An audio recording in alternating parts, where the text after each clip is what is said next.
Assalamu alaikum. This is Abdur Rauf. Welcome to our YouTube channel Guru of MCQs.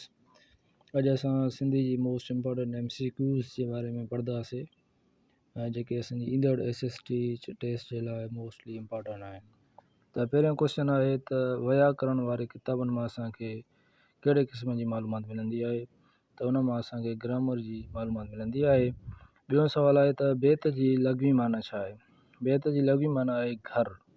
टियों सवाल आहे त Mirza ख़लील bag जा वॾा असुल कहिड़े मुल्क जा रहाकू हुया? त उहे रूस जा हुया। टियों सवाल आहे त सघारो हमालिया हीणा माण्हू हिन किताब जो मुसनफ़ केरु आहे, राइटर केरु आहे? त इहो किताबु जेको आहे फ़कीर मोहम्मद लाशारी साहिबु लिखियो आहे। ॿिए किताब जो किताबु हबकार कहिड़े सन जो किताबु आहे? त इहो मज़मून जो किताबु आहे। ॿियो असांजो क्वेश्चन आहे त अली रज़ा, हामिद अली, शहरबानू ही किरदार कहिड़े नावल जा आहिनि?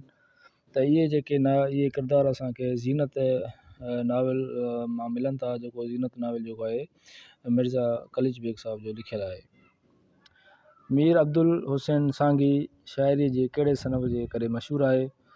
त इहो गज़ल जे करे मशहूरु आहे, जंहिंखे असां गज़ल जो बादशाह बि चयो वञे थो, मीर अब्दुल हुसैन सांगी साहिब खे। ॿियो असांजो इम्पोर्टेंट MCQs आहे जेको I think SST previous paper में बि अची चुको आहे। सफ़ेद वेशी अफ़साननि जो मजमू कंहिंजो लिखियलु आहे? त इहो शेख अयाज़ जो लिखियलु आहे। ॿियो आहे असांजो क्वेश्चन, नसर जी लघवी माना छा आहे? नसर जी लघवी माना आहे पखेड़नि। Question number 138। क्वेश्चन नंबर 139 आहे त किताब रगूं थियूं रबाब जी मुसनफ़ जो नालो ॿुधायो। इहो मोस्टली इम्पोर्टेंट क्वेश्चन आहे असांजो, तनवीर अब्बास लिखियो आहे।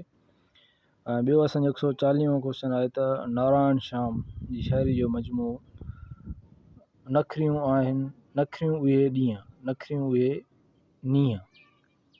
ॿियो असांजो क्वेश्चन आहे त लड़क ऐं मुर्क कहिड़ो सड़ियो आहे? रशीद अहमद लाशारी जो आहे। अलाए सड़ियो या सुड़बो अलाए छा लिखियलु आहे, त उहो रशीद अहमद लाशारी जो लिखियलु आहे। ॿियो सवाल आहे असांजो बादाम नातवान जी कहाणियुनि जो मजमू ख़ुशि ख़सलत ख़ातूं आहे। ॿियो सवाल आहे असांजो लाहूअ ते लड़ी विया जो लेखक जेको आहे अली अहमद विरोही आहे। ॿियो असांजो सवाल आहे कंबर शाहबाज़ जो ड्रामो वाजूड़नि में लाट। ॿियो सवाल आहे असांजो काक महल ड्रामो कंहिंजो लिखियलु आहे? उहो शमशेर हैदरी साहिब जो लिखियलु आहे। ॿियो असांजो इम्पोर्टेंट क्वेश्चन आहे त ॻाल्हियूं ॻोठ वणण जूं, मोस्टली इम्पोर्टेंट क्वेश्चन आहे असांजो, त इहो जेको आहे पीर हसामुद्दीन राशिद साहिब जो लिखियलु आहे। ॿियो असांजो क्वेश्चन आहे त सिंध जो सफ़र कंहिंजो लिखियलु आहे? त इहो जेको लिखियलु आहे आई थिंक बदर अबड़ो साहिब जो लिखियलु आहे। अॻिना असां हलूं था।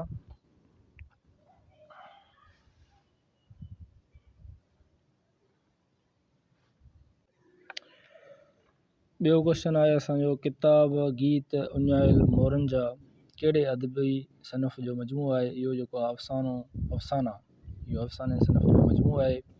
ॿियो असांजो 102 सवाल आहे त मौजूदा सूरत कथी में सभ खां पहिरियों कहिड़ो किताबु लिखियो वियो? उहो बाबनामो हुयो पहिरियों किताबु, आई थिंक 1853 में शाया थियो हुयो। ॿियो असांजो सवाल आहे त 103 किताब अबियात सिंधी में कंहिंजो कलाम ॾिनल आहे? उहो आहे ख़वाजा मोहम्मद ज़मान जो ॾिनल आहे। क्वेश्चन नंबर 104 आहे असांजो किताब चांदी जूं तारूं, इहो मोस्टली इम्पोर्टेंट क्वेश्चन आहे, कहिड़ी ख़ातून लेखिका जो लिखियलु आहे? इहो लिखियलु आहे महताब महबूब जो लिखियलु आहे। क्वेश्चन नंबर 105 आहे त शाह अब्दुल लतीफ़ भुट्टो जो तालुक़ु कहिड़े दौर सां हुयो? कलोड़नि जे दौर सां हुयो ऐं सचल सरमद जो टालपुरनि जे दौर सां हुयो तालुक़ु रखे पियो। ॿियो असांजो सवाल आहे त 106 नंबर मिर्ज़ा ख़लील बेग जो पहिरियों ताबेज़ाद नाविल कहिड़ो लिखियो? उहो लिखियो ऐं पहिरियों दलाराम सां। सचल सरमद जो असुल नालो छा आहे? अब्दुल वहाब। 107 नंबर सवाल 108 नंबर असांजो सवाल आहे त मुक़दमत सलात कहिड़े मशहूरु आलिम जो लिखियलु किताबु आहे? उहो जेको आहे मखदूम अबुल हसन ठटवी साहिब जो लिखियलु आहे।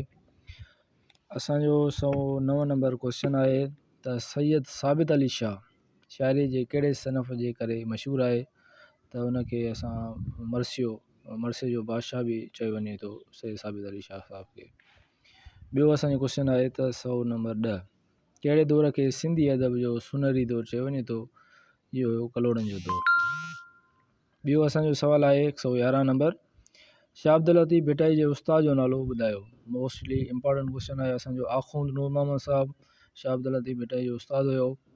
112 नंबर असांजो क्वेश्चन आहे, किताब शाह अब्दुल लतीफ़ भिट जे मुसनफ़ जो नालो ॿुधायो। उहा आहे डॉक्टर HT सुरली। ॿियो असांजो मोस्टली इंपॉर्टेंट जेको असांजे प्रीवियस पेपर में क्वेश्चन अची चुको आहे, त उहा सवाल आहे 113 नंबर, सर कामोड में शाह साईं कहिड़ो किस्सो बयानु कयो आहे? उहो आहे असांजो नूर जाम तमाची जो जेको आहे ज़िक्र बयानु थियल आहे, जेको SST पेपर में अची चुको आहे सिंध पब्लिक सर्विस कमीशन जे थ्रू। ॿियो असांजो क्वेश्चन आहे त मशहूरु शाइर शेख हयात जो असुल नालो कहिड़ो हुयो? त उनजो नालो हुयो मुबारक अली। ॿियो असांजो क्वेश्चन आहे त तनवीर अब्बासी जो असुल नालो छा हुयो? उहो नूर नबी, हिनखे असुल नालो हुनजो नूर नबी हुयो।